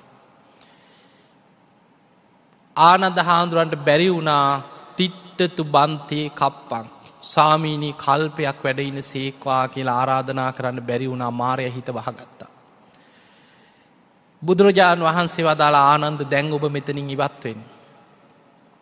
ආනන්ද හාමුදුරුවෝ බුදුරජාණන් වහන්සේට වන්දනා කරලා එතනින් ඉවත් වෙලා ඒ අසල ගහක් යට නිසීදන එලාගෙන භාවනා කරන්න වාඩි වුණා පමණයි වසවර්ති මාරයා පෙනී හිටියා. පෙනී ඉඳලා බුදුරජාණන් වහන්සේට මතක් කරා අර කාරණේ. ස්වාමීනි ඔබ වහන්සේට මතකද? ඔබ වහන්සේ බුද්ධත්වයට පත්වෙච්ච මුල්ම සතිය මම පිරිනිවන් පාන්න ආරාධනා කරා. එදා ඔබ වහන්සේ මට මෙහෙම ප්‍රකාශයක් කරා. බුදුවරු එහෙම පිරිනිවන් පාන්නේ. අවබෝධ කරගත් ධර්මයේ ලෝකෙට දේශනා කරලා සිව්වනක් පිරිස ලෝකෙ පහළ වෙලා ඒ අය ධර්මයේ ගැන වියක්ත විසරද බහුශ්‍රෘත ධර්මදරාය බවට පත් වෙලා බුද්ධ ශාසනයේ බබලවන්න දක්ෂ වෙනකම් පිරිනිවන් පාන්නේ. ස්වාමීනි ඔබ වහන්සේගේ ඉලක්කය දැන් සම්පූර්ණයි. මේ වෙනකොට භික්ෂු භික්ෂුණී උපාසක උපාසිකාව ලෝකෙ බැබලෙනවා. හැම අතකම හැම නගරයකම එදා ආරාම සෙනසුන් ඉදි වෙලා බැලූ බැලූ අත භික්ෂු භික්ෂුණී උපාසක උපාසිකාවෙන් සම්බුද්ධ ශාසනය බැබලෙනවා. ඒ අය ධර්මය ගැන වියක්තයි විසරදයි බහුශ්‍රෘතයි ධර්මදරයි. ඒ නිසා ඔබ වහන්සේ වැඩ හිටිය දැන් ඇති. ඔබ වහන්සේ පිරිනිවන් පාන සේක්වා කියලා ආයිත් මතක් කරා. එතකොට බුදුරජාණන් වහන්සේ මේ මාරයට ඕන නිසා පිරිනිවන් පෑව නෙමෙයි. උන්වහන්සේ බුදු ඇසින් බැලුවා බුදු කෙනෙක් කළ යුතු සම්බුදු කෘත්‍ය දැන් සිදු වෙලා අවසానයිද. ඒ වෙනකොට බුදුරජාණන් වහන්සේ විසින් දේශනා කළ යුතු ඒ ධර්ම කොටස් සියල්ල ලෝකෙට දේශනා වෙලා අවසానයි. භික්ෂු භික්ෂුණී උපාසක උපාසිකාවන් ධර්මයෙන් වියක්තයි විසරදයි බහුශ්‍රෘතයි ධර්මදරයි. ඒ වෙලේ උන්වහන්සේ බුදුරජාණන් වහන්සේ මාරයට කියන පාපී මාරය නුඹ කලබල වෙන්න එපා. තව හරියටම මාස 3ක් අවසන් වෙන තැන තථාගතයන් වහන්සේ පිරිනිවන් පානවා කියලා ආයු සංස්කාර අතහැරියා. අර බේලුව ගමේ අදිෂ්ඨාන කරගත්ත ඡන්ද චිත්ත විරිය වීමංසා කියන ආයු සංස්කාර නවම්පුන් පොහෝ දවසේ බුදුරජාණන් වහන්සේ තව හරියටම මාස 3ක් අවසන් වෙන තැන වෙසක් පුන් පොහෝ දවසේ පිරිනිවන් පානවා කියලා ආයු සංස්කාර අතහැරලා පිරිනිවන් පාන අදිෂ්ඨාන කරා. බුදු කෙනෙක් ආයු සංස්කාර අතහරිනවා සමගම මහ පොළොව කම්පාවට පත් වුණා. අකලට ගිගුරුන් දීලා පොද වැස්සක් ඇදහැළුණා. පුංචි වැස්සක් ඇදහැළුණා. ආනන්ද හාමුදුරුවෝ භාවනා කරන්න වාඩි වුණා විතරයි මේ පොළොව සෙලවෙනවා. පොඩි වැස්සක් ඇදහැළුණා. අහස පොඩි වෙනසක් වුණා. ආනන්ද හාමුදුරුවෝ ඉක්මනින් නැගිටලා ඇවිල්ලා බුදුරජාණන් වහන්සේට වන්දනා කරලා කියනවා ස්වාමීනි මේ දැන් පොළොව සෙලවුණා. අකලට ගිගුරුම් දීලා වැස්සක් ඇදහැළුණා. ස්වාමීනි ඇයි මේ? බුදුරජාණන් වහන්සේ කාරණා 8ක් එකින් එක විස්තර කරා. එකක් තමයි ස්වභාවිකව පොළොව අපි කියන භූමි කම්පාවල් වෙනවා කියලා ස්වභාවික සිදුවීම. ඊළඟ කාරණය තමයි 이르දිමත් චිත්ත වශී ප්‍රාප්ත කරගත්ත බ්‍රාහ්මණවරු ඉන්නවා පඨවි ධාතුව මේ සතර මහා ධාතු චිත්ත වශී ප්‍රාප්ත කරගත්තා. ඒ අයට පුළුවන් කෙනා චිත්ත බලයෙන් පොළොව කම්පා කරන්න. ඊළඟට බෝසතාණන් වහන්සේ නමක් ලෝකේ මව් කුස පිළිසිඳ ගන්නකොට පොළොව සෙලවෙනවා. මව් කුසින් බිහි වෙනකොට පොළොව සෙලවීමක් වෙනවා. මහා අභිනිෂ්ක්‍රමණය කරනකොට පොළොව සෙලවෙනවා. ලෝතුරා සම්බුද්ධත්වයට පත් වෙනකොට පොළොව සෙලවෙනවා. ප්‍රථම ධර්ම දේශනාව පවත්වනකොට පොළොව සෙලවෙනවා. බුදු කෙනෙක් ආයු සංස්කාර අතහැරලා පිරිනිවන් පාන අධිෂ්ඨාන කරද්දී පොළොව සෙලවෙනවා. තථාගතයන් වහන්සේ අනුපාදිශේෂ පරිනිර්වාණ ධාතුවෙන් පිරිනිවන් පාද්දී පොළොව සෙලවෙනවා. ආනන්ද මේ දැන් පොළොව සෙලවුනේ තථාගතයන් වහන්සේ ආයු සංස්කාර අතහැරලා පිරිනිවන් පාන අධිෂ්ඨාන කරා කියනවා. අන්න ආනන්ද හාමුදුරන්ට ඒ වෙලාවේ උන්වහන්සේට සිහිය ආවා. ආනන්ද හාමුදුරුවෝ ඉක්මනට නිසීදනේලලා වැඳගෙන අනේ ස්වාමීනී කල්පයක් වැඩ ඉන්න සේක්වා. නිදුකානන් වහන්සේ කල්පයක් වැඩ ඉන්න සේක්වා කියලා ආරාධනා කරා. බුදුරජාණන් වහන්සේ වදාළ ආනන්ද දැන් පරක්කු වැඩි කිව්වා. දෙවනි වතාවටත් තෙවනි වතාවටත් ආනන්ද හාමුදුරුවෝ නැවත නැවත අනේ ස්වාමීනී දෙව් මිනිස් ලෝකයා ගැන කරුණාවෙන් කල්පයක් වැඩ ඉන්න සේක්වා කියලා ආරාධනා කරා. බුදුරජාණන් වහන්සේ වදාළ ආනන්ද ඔබ හොඳට ඕම දන්නවා බුදු කෙනෙක් ගත්ත තීරණයක් ආයි වෙනස් කරන්නේ. ඒ නිසා ආනන්ද හෙට දවසේ විශාලා මහනුවර කූටාගාර ශාලාවට සංඝයා රැස් කරන්න පණවිඩ යවන්න කිව්වා. ආනන්ද හාමුදුරුවෝ රාත්‍රී ඒ අවට තියෙන සියලු ආරණ්‍ය සේනාසන භික්ෂූන් වහන්සේලා වැඩ ඉන්න හැම තැනටම පණවිඩකරුවන් පිටත් කරා. පසුවදා විශාලා මහනුවර කූටාගාර ශාලාවට මහා සංඝ පිරිසක් රැස් වුණා. එදා බුදුරජාණන් වහන්සේ ආනන්ද හාමුදුරුවෝ සමග විශාලා මහනුවර කූටාගාර ශාලාවට වැඩම කරලා උන්වහන්සේ පිරිනිවන් පානවා කියලා ගාථා පෙළකින් මෙන්න මේ විදිහට කියනවා. පරිපක්කෝ වයෝ මයිහං මහණෙනි තථාගතයන් වහන්සේ දැන් බොහෝම වයසට ගිය කෙනෙක්. පරිත්තම් මම ජීවිතං ජීවත් වෙන්න තියෙන තව ඊටාම ස්වල්ප කාලයයි. පහයවෝ ගමිස්සාමි නුඹලා සියලු දෙනා අතහැරලා තථාගතයන් වහන්සේ පිරිනිවන් පානවා. කතම් මේ සරණ මත්තනෝ මම මගේ පිහිට හදාගත්තා. අප්පමත්තා සතිමන්තා සුසීලා හෝත භික්ඛවෝ අප්‍රමාදීව සිහි ඇතුව සිල්වත්ව වාසය කරන්න මහණෙනි. සුසමාහිත සංකප්පෝ සචිත්ත මනුරකත හොඳට සතර සතිපට්ඨානය තුළ හිත පිහිටවාගෙන තමන්ගේ හිත රැකගන්න. යෝයි මස්මින් ධම්ම විනේ අප්පමත්තෝ විහෙස්සති. යමෙක් මේ ධර්ම විනේ තුළ අප්‍රමාදිය වාසය කළොත් පහය ජාති සංසාරත් දුක්ඛ සත්තං කරිස්සති. ඒ සියලු දෙනා මේ ඉපදෙන මැරෙන සංසාර දුකින් එතර වෙලා උතුම් අමා මහ නිවන කරා යනවා කියලා දේශනා කරා. එදා බුදුරජාණන් වහන්සේ ආනන්ද හාමුදුරුවෝ සමග විශාලා මහනුවර නගරයට පිණ්ඩපාතේ වැඩම කරලා දානේ වළඳලා නගරේ දොරටුව ළඟට ඇවිල්ලා මුළු ශරීරයේම හරවලා විශාලා මහනුවර දිහා බැලුවා. ආනන්ද මේ විශාලා මහනුවර හරීම රමණීයයි. තථාගතයන් වහන්සේ මේ විශාලා මහනුවර දකින අවසාන වතාව මෙයයි කිව්වා. අපි මෙතනින් යමු කිව්වා බණ්ඩගාමයට.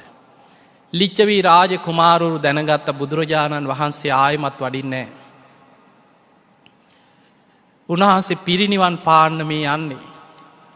බුදුරජාණන් වහන්සේ පිටත් වෙච්ච ద్వාරයේ ගෞතම ద్వාරය කියලා උන් නම තිබ්බා.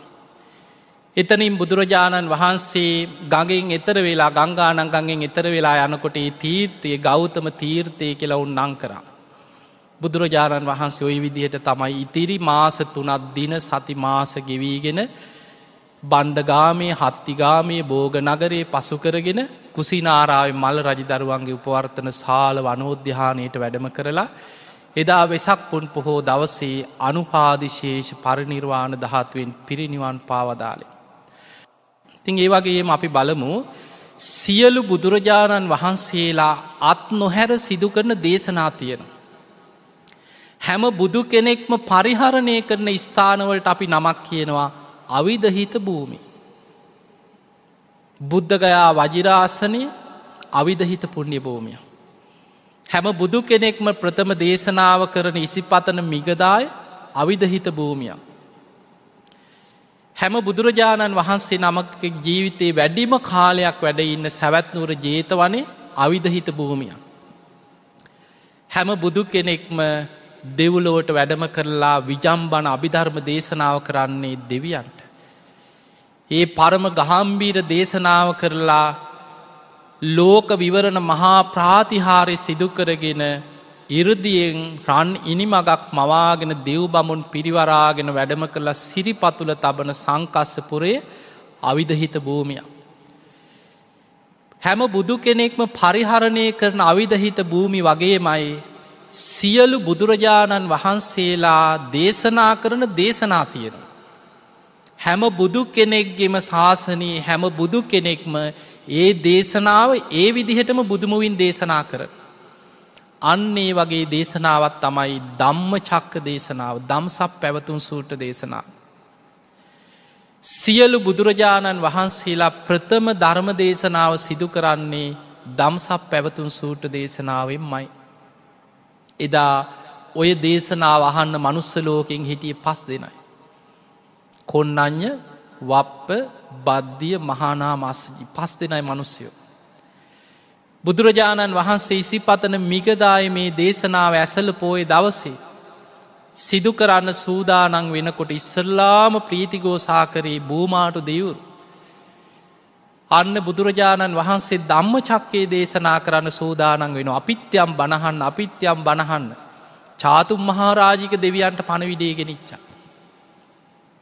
ඒ හඬට චාතුම් මහාරාජික දෙවියන් තාවතිස්ස දිවිය ලෝකෙට යාම තුසිත නිම්මාන් රති පරනිම්මිත වසවර්ති බ්‍රහ්ම පාරිසජ්‍ය බ්‍රහ්ම පුරෝහිත අකනිටා බඹලව දක්වා සැනින් දෙවියන් අතර සාධකාරදිදී දස දහසක් ලෝක දහතුවල දෙවියන්ගෙන් ඉසිපතන මිගදාය අතුරු සිදුරු නැතුව පිරිලගයා කිය. දේශනාව අටුවාවල විස්තර වෙන තැන්වල සඳහන් වෙනවා සමහර දෙවිවරුන්ට අහසේ බුදුරජාණන් වහන්සේ දහම් දෙසනවා පේන්නේ නෑ. ඒ තරන් දෙවුරු අහසෙ පිරිලා. ඒ දෙවියන් ඉන්දිකටු තුඩක් තරං ඉතා සියුම් දිවිය ශරීර මවාගෙන අහසි පිරුණ කිය. එතකොට ඔබ හිතන්න මේසා විශාල අහසේ ඉන්දිකටු තුඩක් තරන් දිවිය ශරීර මවාගෙන දෙවියන් අහසෙ පිරුණ කියන්න මේ ලෝක ධාතුව විතරක් නෙමෙයි. දස දහසක් ලෝක දහතුවල දෙවිවරු අහසෙ පිරිලා බණ ඇහුවා. මනුස්ස ලෝකෙන් 5 දෙනෙක් වුණාට දෙවිවරුන්ගෙන් කෝටි ගානෙන්වත් කියන්න බැරි තරම් පිරිසක් එදා අහසෙ පිරිලා ඒ උතුම් ධම්ම චක්ක දේශනාව අහනවා. ඒ දේශනාව අවසන් වෙනකොට මනුස්ස ලෝකෙන් සෝවාන් වුණේ කොණ්ණඤ්ඤ හාමුදුරුවෝ විතරයි පළවෙනි දවසේ. හැබැයි එදා අර අහසේ බණහපු දෙවිවරු අතරින් 18 කෝටියක් දෙවියන් මාර්ගඵල ලැබුවා කියලා සඳහන් වෙනවා. එතකොට ධම්ම චක්ක දේශනාව කියලා කියන්නේ මනුස්ස ලෝකෙන් පළවෙනි දවසේ කොණ්ණඤ්ඤ ස්වාමීන් වහන්සේ සෝවාන් වෙද්දී දෙවියන් අතරින් 18 කෝටියක් මාර්ගඵල ලැබු දේශනාව. බුදුරජාණන් වහන්සේදා මේ පස්වක භික්ෂූන් වහන්සේලාට මේ උතුම් දේශනාව අවිධහිත දේශනාව දේශනා කරනවා. ද්වේමේ භික්ඛවේ අන්තා මහණෙනි අන්ත දෙකක් තියෙනවා. පබ්බජිතේන නසේවි තබ්බා පැවිද්දන් විසින් නිවන කරා යන විමුක්තිය හොයාගෙන යන අය සේවනයේ නොකළ යුතු. කාමේසු කාමසු කල්ලිකානියෝග මේ ශරීරයට සැප සම්පත් දෙමින් පංච කාමයන්ම පිනවල විමුක්තිය ලබන්න හිතනවනං ඒක අතහර යුතු අන්තයක්. ඊළඟට සමහර තවත් අන්තයක් තියෙනවා අත්ත කිල මතානුයෝගී. ඒක දුක්කෝ අනරියෝ අනත්ත සංහිතෝ ඒක දුක් සහිතයි අනාරයයි ඒක නිවන් මග නෙමෙයි. නමුත් අපි වුණත් ශරීරයට දුක් දෙන අය දැක්කහම පහදිනවා. බුදුරජාණන් වහන්සේ පෙන්නවා ඒක විමුක්ති මග නෙමෙයි. උන්වහන්සේ අවුරුදු 6කට ආසන්න කාලයක් ශරීරයට අනේක විද දුක් පීඩා දීලා අපිට හිතාගන්න බෑ. අරිය පරියේෂණ සූත්‍රය සීහනාද සූත්‍රය වගේ දේශනා බලනකොට අපේ බෝසතාණන් වහන්සේ දුෂ්කර ක්‍රියා කරන කාලේ මොන තරම් ශරීරයට දුක් දුන්නද. එහෙම දුක් දීලා විමුක්තියක් ලැබෙනවා නම් උන්වහන්සේ සිහිසුන්ව දින ගණන් ඇදගෙන වැටිලා හිටියා. ආහාර වර්ජනය කරලා අවසානයේ එක හාල් ඇටයක් විතරක් දවසකට දිවාග තියාගත්තා කියලා. එක පුංචි අබෑටයක් දිවාග තියාගත්තා. අන්තිමට පාත්තරයට වැටෙන කොලයක් ගෙඩියක් හුළඟේ හමාගෙන ඉන්න දෙයක් විතරක් දිවාග තියාගත්තා. උන්වහන්සේගේ හිස හරියට වේලිච්ච ලබු කැටයක් වගේ වුණා කියලා උපමාවකට තියෙනවා. අතපය අසීතික කියන වැල්පුරුක් වගේ වෙලා ගියා. පපුව අත ගන්නකොට කොඳු වැට පේලි අහු වෙනවා. දින ගණන් සිහිසුන් ඇදගෙන වැටෙනවා. ඒ තරම් දුෂ්කර ක්‍රියා කරා. ඒක විමුක්ති මගක් නෙමෙයි. බුදුරජාණන් වහන්සේ දේශනා කරා ඒතේ උබහෝ අන්තේ මෙන්න මේ අන්ත දෙක අතහරින්න. ශරීරයට සැපදිදී විමුක්තියක් ලබන්න හිතනවා නම් ඒ අන්තයයි ශරීරයට දුක් දීලා විමුක්තියක් ලබන්න හිතනවා නම් ඒ අන්තයත් අතාරින්න. ඒතේ උබහෝ අන්තේ අනුපගම්ම මජ්ක්‍ධිමා ප්‍රතිපදා තථාගතේන අபிසම්බුද්ධා. මෙන්න මේ අන්ත දෙකෙන් තොර මධ්‍යම ප්‍රතිපදාව තථාගතේන අபிසම්බුද්ධා. තථාගතයන් වහන්සේ විශේෂයෙන් අවබෝධ කරගත්තා. චක්කු කරණී දහම් මැස ලබා දෙනවා. ඥාන කරණී ප්‍රඥාව පහළ කරලා දෙනවා. උපසමාය කෙලෙස් සංසිඳවනවා. අභිඥාය චතුරාර්ය සත්‍ය අවබෝධය ඇති කරනවා. නිබ්බානාය සංවත්තන්ති නිවනට උපකාර වෙනවා. ඒ තමයි අය මේ වරියෝ අට්ඨංගිකෝ මග්ගෝ මෙන්න නියම මග ආර්ය අෂ්ටාංගික මාර්ගය සම්මා දිට්ඨි සම්මා සංකප්පෝ සම්මා වාචා සම්මා කම්මන්තෝ සම්මා ආජීවෝ සම්මා වායාමෝ සම්මා සති සම්මා සමාධි කියන අංග 8කින් යුක්ත සීල සමාධි ප්‍රඥාවලින් යුක්ත මෙන්න මේ නිවන් මඟ තමයි ඒකායන නිවන් මඟ කියලා එදා ප්‍රථම ධම්ම චක්ක දේශනාවේදී බුදුරජාණන් වහන්සේ විස්තර කරේ ඔන්න ඔය දේශනාව. එතනදී බුදුරජාණන් වහන්සේ චතුරාර්ය සත්‍ය විස්තර කරා. මහණෙනි මෙන්න දුක ජාතිපි දුක්ඛං ජරාපි දුක්ඛං ව්‍යාධිපි දුක්ඛෝ මරණම්පි දුක්ඛං ඉපදීම දුකක් වයසට යාම දුකක් ලෙඩවීම දුකක් මරණයේ දුකක් ප්‍රියයන්ගෙන් වෙන්වීම දුකක් අප්‍රියයන් සමග එකතු වීම දුකක් යම් පිච්ඡන්න ලබති තම්පි දුක්ඛං යමක් කැමතිද කැමති දේ නොලැබීම දුකක්. එතන කැමතිද කැමති දේ නොලැබීම දුකක් කියන්නේ අපි මේ ආසා කරන දේ අපිට හම්බෙන්නේ නැහැ කියන එක නෙමෙයි එතන. ඒකත් එක දුකක් තමයි. ඉපදී යන කෙනා කැමති වෙනවා අනේ මට නම් මේ වගේ උපතක් නම් ලැබෙන්න එපා. හැබැයි කෙලෙස් සහිතව ඉන්න තාක්කල් උපදිනවා. ලෙඩ වෙන අය දැකලා කැමති වෙනවා. අනේ මට නම් උපෝපං ආත්මිකවත් මේ වගේ නම් ලෙඩක් හැදෙන්න එපා කියලා ඉස්පිරිතාල වලට එහෙම ගිහිල්ලා ලෙඩු විඳවනවා දැකලා එක තැන මල මුට්‍ර කරගෙන දුක් විඳින ලෙඩු දැකලා හිතෙන්නේ නැද්ද? හම්බෝ මේ වගේ නම් වෙන්න එපා කියලා. එහෙම හිතුවට කැමති දේ වෙන්නේ නැහැ. අපි දරාගෙන ඉන්නේ ලෙඩ වෙන ශරීරයක්. වයසට ගිහිල්ලා නැගිට ගන්න බැරුව කොන්ද කුදු වෙලා නැගිට ගන්න හදනකොට ඇදගෙන වැටෙනවා. හැම රැලි වැටිලා දත් ටික ඔක්කොම වැටිලා කටට දාන වතුර ටික කටෙන් ගලාගෙන යනවා.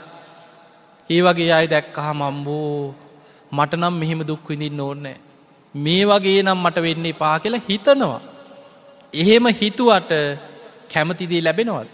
නෑ. අපි කවුරුත් වයසට යන ශරීරයක් දරාගෙන ඉන්න අය. මිනිස්සු මැරෙනවා.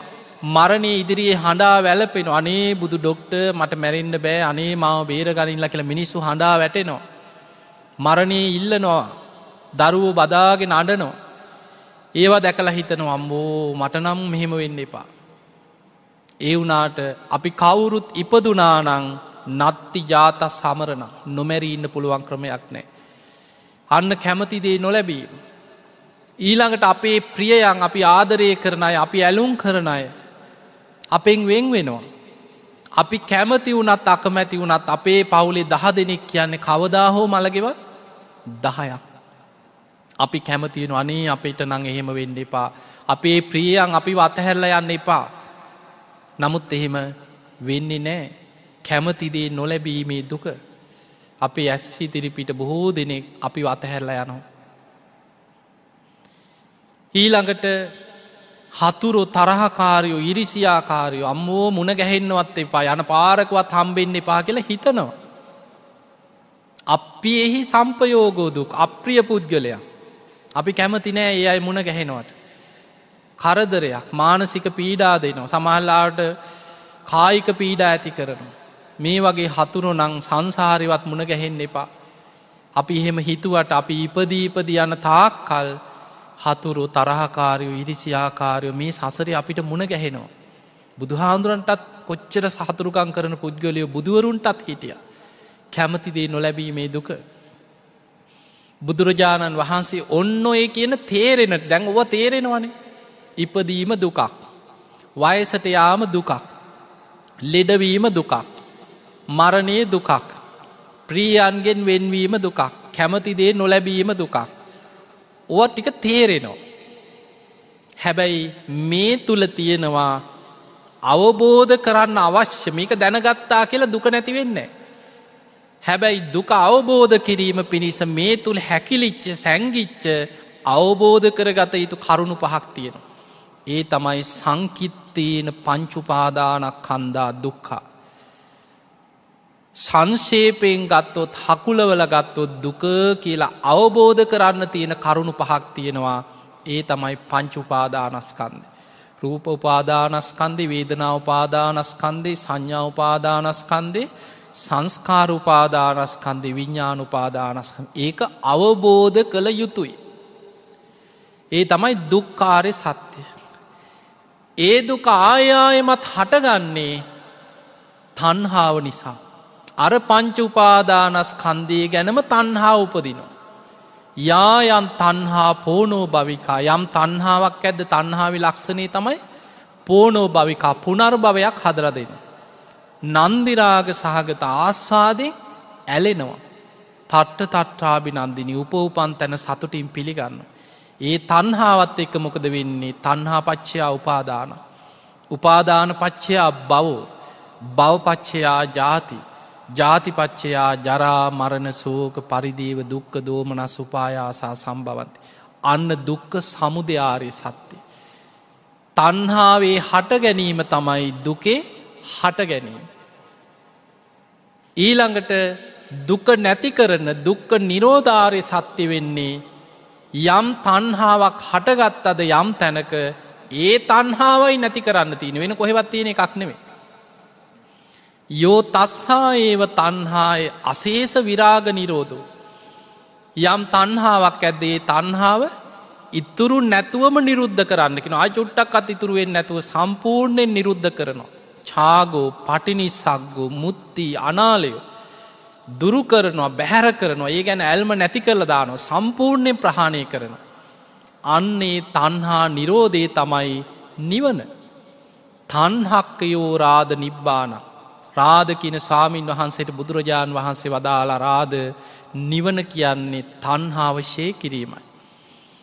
එහෙනම් අර පංච උපාදානස්කන්ධය ගැන හටගත්ත තණ්හාවමයි නිරුද්ධ කරන්න තියෙන්නේ. තණ්හා නිරෝධා උපාදාන නිරෝධෝ. තණ්හාව නිරුද්ධ වෙනකොට බැඳී යාම නිරුද්ධ වෙනවා. උපාදාන නිරෝධා භව නිරෝධෝ. විපාක පිණිස කර්ම සකස් වෙන්නේ නැහැ එතකොට. භව නිරෝධා ජාති නිරෝධෝ. ආය උපදීමක් නැහැ කර්මයක් නැත්නම්. ජාති නිරෝධා ජරා මරණ ශෝක පරිදේව සියල්ලම උපායාස. මේ සියල්ලම නිරුද්ධාන්ති නිරුද්ධ වෙලා යනවා. අන්න නිවන. ඒ පිණිස තියෙන මාර්ගයේ තමයි අය මේ වරියු වට්ටංගිකෝ මග්ගෝ. අන්න ඒ පිණිස මාර්ගයක් තියෙනවා. ඒ තමයි ආර්ය අෂ්ටාංගික මාර්ගයේ. සම්මා දිට්ඨි, සම්මා සංකප්ප, සම්මා වාචා, සම්මා කම්මන්ත, සම්මා ආජීව, සම්මා වායාම, සම්මා සති, සම්මා සමාධි. මෙන්න මේ අංග 8කින් යුක්ත ආර්ය අෂ්ටාංගික මාර්ගය. ඔන්න ඔය විදියට එදා බුදුරජාණන් වහන්සේ චතුරාර්ය සත්‍ය විස්තර කරලා දුන්නා. මෙන්න නිවන් මඟ. අත්තකිල මතානුයෝගයේ කාමසුකල්ලිකානුයෝගය කියන මේ අන්ත දෙකෙන් තොරව තථාගතේන අභිසම්බුද්ධා. බෝධි මූලයේදී තථාගතයන් වහන්සේ විශේෂයෙන් අවබෝධ කරගත්ත මඟ මේ. චක්කු කරණී දහම් මැස ලබා දෙනවා. ඥාන කරණී ප්‍රඥාව පහළ කරලා දෙනවා. උපසමාය කෙලෙස් සංසිඳවනවා. නිබ්බානාය සංවත්තන්ති නිවනට උපකාර කරන මාර්ගයයි මේ මෙන්න චතුරාර්ය සත්‍ය. ඊළඟට බුදුරජාණන් වහන්සේ මේ චතුරාර්ය සත්‍යය සත්‍ය ඥාන, කෘත්‍ය ඥාන, කෘතඥාන වශයෙන් අවබෝධ වෙන ආකාරය ධම්මචක්ක දේශනාවේදී බොහෝම ලස්සනට එකින් එක විස්තර කරා. ඔය කියන චතුරාර්ය සත්‍ය, දුක්ඛ සත්‍ය, දුක්ඛ සමුදය සත්‍ය, දුක්ඛ නිරෝධ සත්‍ය, දුක්ඛ නිරෝධ ගාමිනී පටිපදා සත්‍ය කියන චතුරාර්ය සත්‍ය මුලින්ම සෝවාන් ඵලයට පත් වෙනකොට යාට ඇති වෙන්නේ සත්‍යක්මයි කියන සත්‍ය ඥානය. සක්කාය දිට්ඨි විචිකිච්ඡා සීලබ්බත පරාමාස කියන ත්‍රිවිධ සංයෝජන ප්‍රහාණය වෙනවා සමගම ඒ කෙනා දුක ආර්ය සත්‍යක්මයි කියන සත්‍ය ඥානය ඇති වෙනවා. දුකේ හට ගැනීම තණ්හාවේ හට ගැනීම නිසාමයි මේක ආර්ය සත්‍යක්මයි කියන සත්‍ය ඥානය උපදිනවා.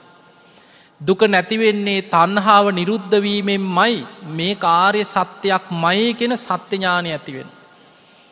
දුක නැති කරන මාර්ගයේ වෙන මාර්ග නෙමෙයි ආර්ය අෂ්ටාංගික මාර්ගයමයි මේක සත්‍යක්මයි කියලා මාර්ගය ඊටාම පැහැදිලිව චතුරාර්ය සත්‍ය ගැන සත්‍ය ඥානය ඇති වෙනවා සෝවාන් ඵලයට පත් වෙන කෙනාට. හැබැයි එයාට තව කළ යුතු කෘත්‍ය තියෙනවා. දුක අවබෝධ කළ යුතුයි. ඒක තමයි ඒකේ කෘත්‍යය. දුකේ හට ගැනීම නම් වූ තණ්හාව ප්‍රහාණය කළ යුතුයි. ඒ තමයි ඒකේ කෘත්‍යය. දුක නැතිවීම නම් වූ නිවන සාක්ෂාත් කළ යුතුයි. ඒ තමයි ඒකේ කෘත්‍යය. දුක නැති කරන මාර්ගය සීල සමාධි ප්‍රඥා වශයෙන් වැඩිය යුතුයි. අන්න මාර්ගයේ තියෙන කෘත්‍යය. එතකොට සෝවාන් වෙච්ච පුද්ගලයා අර සත්‍ය ඥානයට පැමිණිච්ච කෙනා මේ කෘත්‍ය දියුණු කරනවා. කෘත්‍ය වඩාගෙන යනවා. දුක අවබෝධ කරන්න මහන්සි ගන්නවා. තණ්හාව ප්‍රහාණය කරන්න මහන්සි ගන්නවා. නිවන සාක්ෂාත් කරන්න මහන්සි ගන්නවා. මාර්ගය වඩාගෙන යනවා. යම් ප්‍රමාණයකට වැඩීගෙන යනකොට කාමරාග පටික සංයෝජන ඔහු තුළින් තුනී වෙලා සකදාගාමී ඵලයට පත් වෙනවා.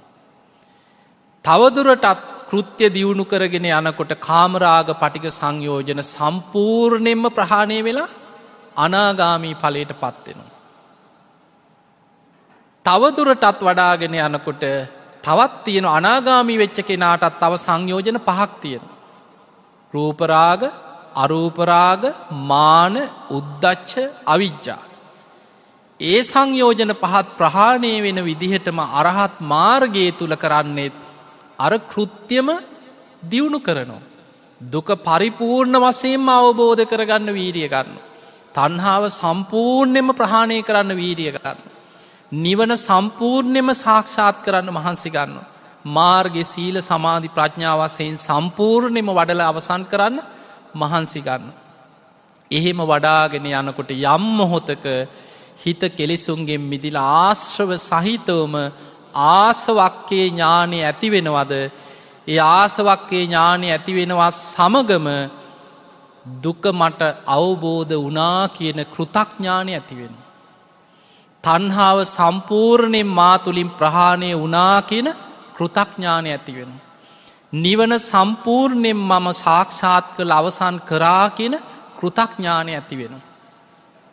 මාර්ගයේ සීල සමාධි ප්‍රඥා වශයෙන් මම වඩලා අවසන් කරා කියන කෘතඥානය ඇති වෙනවා.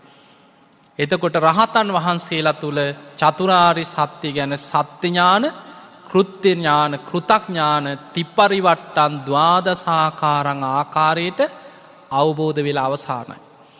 ඒ නිසා තමයි රහතන් වහන්සේලා ගැන කියන්නේ රහතන් වහන්සේලාට ආර්ය අෂ්ටාංගික මාර්ගයේ අංග 8ට අමතරව තව දෙකක් පිහිටනවා. දසාංගේහි සමන්නාගතු අරහති උච්චති කියන අංග 10ක් තියෙනවා. ඒ තමයි සම්මා දිට්ඨි, සම්මා සංකප්ප, සම්මා වාචා, සම්මා කම්මන්ත, සම්මා ආජීව, සම්මා වායාම, සම්මා සති, සම්මා සමාධි, සම්මා ඥාන. සම්මා ඥාන කියන්නේ චතුරාර්ය සත්‍ය සත්‍ය ඥාන, කෘත්‍ය ඥාන, කෘතඥාන වශයෙන් පරිපූර්ණවම අවබෝධ කරා කියන ඥානෙ. ඊළඟට සම්මා විමුක්ති, මම විමුක්තියට පත් වුණා කියන අවබෝධය. ඔන්න ඔය කාරණා ටික තමයි බුදුරජාණන් වහන්සේගේ ප්‍රථම දේශනාව වන ධම්මචක්ක දේශනාවෙන් හකුලෝලා දේශනා කරේ අපිට. බුදුරජාණන් වහන්සේ ඔන්න ඔය දේශනාව දේශනා කරලා අවසන් වෙනවා සමගම දස දහසක් ලෝක ධාතුවට මාලෝක ධාරා පැතිරිලා ගියා. දෙවියන්ගේ දේවානු භාවය ඉක්මවා ගිය අප්පමානෝච උලාරෝ ඕභාසෝ ලෝකයේ පාතුරහෝසි. දෙවියන්ගේ දේවානු භාවය පවා ඉක්මවාගේ ආලෝක දහරා පැතිරෙනකොට මහාගණ අන්දකාරයේ තියෙන ලෝකාන්තරික නිරේ පවා ටික වෙලාවකට ආලෝකමත් වුණා. ඒ මොහොතේ කොණ්ණඤ්ඤයන් වහන්සේගේ හිත සක්කාය දිට්ඨි විචිකිච්ඡා සීලබ්බත පරාමාස ත්‍රිවිධ සංයෝජනයන්ගෙන් මිදිලා සෝවාන් ඵලයට පත් වුණා. බුදුරජාණන් වහන්සේගේ බුදුමුවිනුත් උදානයක් පළ වුණා. කොණ්ණඤ්ඤයන් වහන්සේට අවබෝධ වුණා අඤ්ඤාසිවත බෝ කොණ්ණඤ්ඤෝ අඤ්ඤාසිවත බෝ කොණ්ණඤ්ඤෝ. කොණ්ණඤ්ඤයන් වහන්සේ මේ ධර්මය අවබෝධ කරා. කොණ්ණඤ්ඤයන් වහන්සේට මේ උතුම් ධර්මය අවබෝධ වුණා කියලා බුදුරජාණන් වහන්සේගේ බුදුමුවින් පිට වුණා. අන්න එතනදී බුදුරජාණන් වහන්සේ ශ්‍රී හස්තය දියුණු කරා මෙහෙන්න මහණෙනි මේ ධර්මයේ සාක්කාතයි. මනාකොට දේශනාකොට තිබෙන්නේ කියලා ශ්‍රී හස්තයේ දිගු කරනකොටම ඒහි බික්කු භාවයෙන් පැවිදි උපසම්පදාව ලැබුණා. ඒ තමයි මේ බුද්ධ ශාසනයේ ප්‍රථම ශ්‍රාවක සංඝයා පහළ වීම. පින්වතුනි ඇසල පෝය දවසේ ඔය ධම්ම දැන් අපි දන්නවා වෙසක් පෝය දවසේ බුද්ධගයා වජිනාසනයේ මත තමයි බුද්ධ රත්නේ ලෝකෙට පහළ වෙන්නේ. ධම්මචක්ක දේශනාව බුදුමුවින් දේශනා කිරීමත් සමගම ධර්ම රත්නේ පහළ වුණ ඇසල පෝය දවසේ. ඒ දේශනාව අවසන් වෙනකොට කොණ්ණඤ්ඤ හාමුදුරුවෝ උතුම් ධර්මය අවබෝධ කරගෙන එහි බික්කු භාවයෙන් පැවිදි උපසම්පදාව ලැබීමත් සමගම සංඝ රත්නේ පහළ වෙලා තුනුරුවන් ස්ථාපිත වුණා මේ ලෝකෙට. අපි අද බුද්ධං සරණං ගච්ඡාමි ධම්මං සරණං ගච්ඡාමි සංඝං සරණං ගච්ඡාමි කියලා අපි තෙරුවන් සරණ යන තුනුරුවන් පහළ වුණේ ඉසිපතන මිගදායේ ධම්මචක්ක දේශනාව අවසන් වෙනවත් සමගමයි. භූමාටු දෙවියන්ගේ පටන් අකනිටා බඹලවටම දෙවිවරු ප්‍රීතිඝෝෂා කරා. 18 කෝටියක් දෙවිවරුත් ඒ මොහොතේම මේ දේශනාව අහලා මාර්ගඵල ලැබුවා. දෙවිවරු ප්‍රීතිඝෝෂා කර අප්පතිවත්යන් ශ්‍රමණේනවා බ්‍රාහ්මණේනවා දේවේනවා මාරේනවා කේන චිවාලෝකස්මි. මේ දේශනාව නම් මේ ලෝකෙ වෙන කාටවත් කරන්න බෑ. ලෞතුරා බුදු කෙනෙක්මයි මේ ධම්මචක්ක දේශනාව කරන්නේ. බුදුරජාණන් වහන්සේ ධම්මචක්ක දේශනාව පැවැත්තුවා කියලා දෙවියන් ප්‍රීතිඝෝෂා කරා. ඒ හඬට චාතුම් මහරජික දෙවිවරුත් කියන්න ගත්තා ඒක නම් හරි මේ දේශනාව නම් ආයේ මේ ලෝකෙ වෙන කිසිම ශ්‍රමණේකුට බ්‍රාහ්මණේකුට වෙන කාටවත් දෙවියෙකුට මාරයෙකුටවත් කාටවත් කරන්න බෑ. ලෞතුරා බුදු කෙනෙක්මයි මේ දේශනාව කරන්නේ. බුදුරජාණන් වහන්සේ උතුම් ධම්මචක්කේ පැවැත්තුවා කියනකොට ඊටත් ඉහළ දෙවිවරුත් අප්පතිවත්තියන් ශ්‍රමණේනවා බ්‍රාහ්මණේනවා දේවේනවා මාරේනවා කේන චිවාලෝකස්මි. ඒ විදිහට එකින් එක ඉහළ දිව්‍ය තලවල ඉඳන් අකනිටා බඹලවටම දෙවිවරු එක හඬින් සාදුකාර දෙමින් ප්‍රීතිඝෝෂා කරන්න පටන් ගත්තා. අද අපි සාදුකාර දෙනවා. එදා භූමාටු දෙවියන්ගේ පටන් අකනිටා බඹලවටම මහා හඬින් සාදුකාර දෙමින් සාදුකාරි පැතිරිලාගේ ඉසිපතන මිගදායේ ඒ උතුම් ධම්මචක්ක දේශනාවත් සමග. පිංහතුනි ඒ උතුම් දේශනාව නිතර සජ්ජායනා කරන්න. නිතර සිහි කරන්න. දෙවියන් 18 කෝටියක් දෙවිවරු මාර්ගඵල ලැබපු දේශනාව. ඔබ හිතන්නේ මේ දෙවිවරු අද නැහැ කියලාද?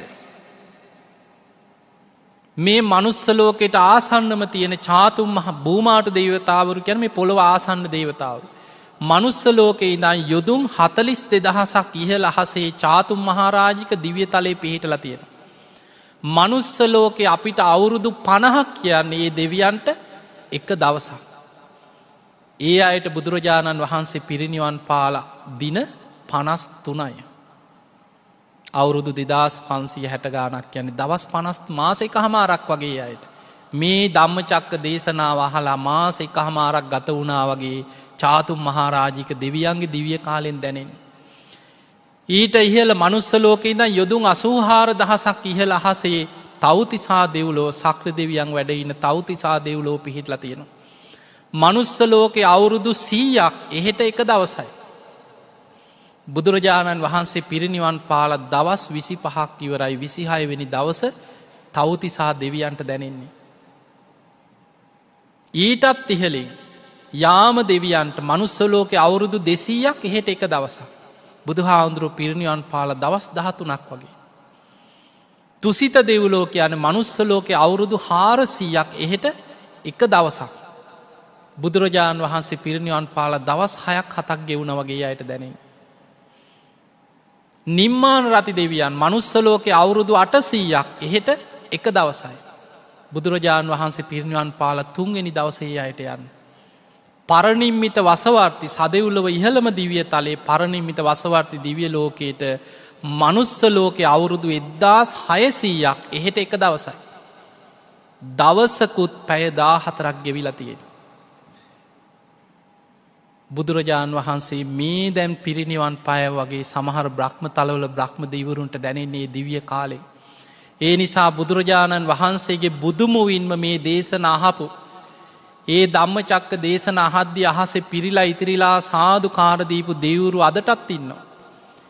ඒ දෙවිවරු මේ දේශනා ඇහෙනකොට පිරිත් දේශනා ඇහෙනකොට සාදුකාර දීදී සතුටු වෙනවා ආශිර්වාද කරනවා.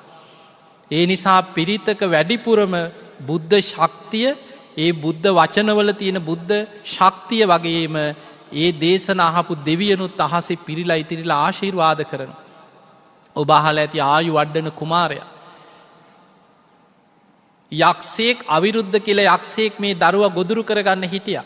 බුදුරජාණන් වහන්සේ දින 7ක් මේ දරුවා තියාගෙන පිරිත් කියන්න කිව්වා. පිරිත් කියන්නේ බුද්ධ වචන. බුදුරජාණන් වහන්සේගේ බුදුමුවින් දේශනා කරපු බුද්ධ වචන කියනකොට දෙවියන් දසදහසක් ලෝක දහතුල දෙවියන් අහසේ පිරිලා ඉතිරිලා සාදුකාර දීදී ඒ පිරිත් අහනකොට අර යක්ෂයාට යොදුන් ගානක් ඈතට වෙලා හිටියා කියනවා දෙවියන් පිරිලා නිසා ළඟටවත් එන්න බැරි වුණා. දරුවගේ මාරකේ කෙවිලා දීර්ඝායුෂ ලැබුණා. ඒ තමයි ආයු වඩන කුමාරයා. ඒ නිසා පිරිත කියන්නේ මහා ආශිර්වාදයක් ඇති බුදුමුවින් දේශනාවෙච්ච ඒ පිරිසිදු බුද්ධ වචන. ඒ නිසා පින්වතුනි අපි පහුගිය කාලේ බොහොම අවාසනාවන්ත කාලයක් අපිට විතරක් නෙමෙයිනේ මුළු ලෝකෙටම මේ වසංගතේ තිබුණේ. ලෝකෙ මහා බලවත් රටවල් පවා කඩාගෙන වැටුණා. ඇඳිරි නීතිය දාලා මිනිස්සුන්ට එළියට බහින්න බැරුව අවුරුදු දෙකකටත් එහා කාලයක් අපි කවුරුත් මුළු ලෝකෙම පීඩාවෙන් ඉඳ මේ වසංගතේ. දැන් යන්තම් ඒ තත්ත්වෙ ටිකෙන් ටික පහ වෙලා යන ලකුණු අපිට පේනවා. අපිට මෙහෙම හරි පින්කම් කරන්න වාසනාව තියෙනවා. අපේ රටේ මොන ප්‍රශ්න තිබුණත් අපිට ආර්ථික ප්‍රශ්න ඇති ගැටලු ඇති. හැබැයි මේ ලෝකේ වටිනා පූජනීයම දේවල් උරුම වෙච්ච ජාතියක් අපි. වැඩිම සර්වඥ ධාතුන් වහන්සේලා වැඩ ඉන්න ස්වර්ණමාලී චෛත්‍ය රාජානන් වහන්සේ. බුදුරජාණන් වහන්සේ බුදු වෙච්ච ජයශ්‍රී මහා බෝධීන් වහන්සේගේ දක්ෂිණ ශාඛා බෝධීන් වහන්සේ. උන්වහන්සේගේ ලලාට ධාතුන් වහන්සේ, ග්‍රීවා ධාතුන් වහන්සේ, ඌර්ණ රෝම ධාතුන් වහන්සේ, දකුණු අකුධාතුන් වහන්සේ, සතර දළදා වහන්සේලාගෙන් වාම යටි දළදා වහන්සේ, දකුණු දළදා වහන්සේ, කොච්චරනම් සර්වඥ ධාතුන් වහන්සේලා මේ ලංකා භූමියේ වැඩ ඉන්නවද? ධාතු මන්දිරයක් වගේ රටක්. ඒ නිසා ඒ සියලු ධාතුන් වහන්සේලාගේ ඒ උතුම් රුවන්වැලි මහා සෑයේ ජයශ්‍රී මහා බෝධීන් වහන්සේගේ පිහිටෙන් ආශිර්වාදයෙන් මේ ලංකා දෙරණට මේ භූමියට මේ තියෙන වසංගත විපත් බිය ඉක්මනින්ම දුරු වේවා. ඔබ හැම දිනාටමත් අපි හැම දිනාටමත් ලක්වාසී ලෝවාසී සියලු දිනාටමත් රිසිසේ යලිත් පින් දහම් කරමින් කුසල් දහම් වඩමින් විහෙර විහාර ඉදි කරමින් සෑ වන්දනා පින්කම් කරමින් බණ අහමින් සීල සමාධි ප්‍රඥා වඩාගෙන උතුම් වූ ධර්මයේම දියුණු කරගන්න, ධර්මයේම අවබෝධ කරගන්න අපි හැම දිනාටම වාසනාව ලැබේවා ලැබේවා ලැබේවා කියලා ආශිර්වාද කරනවා.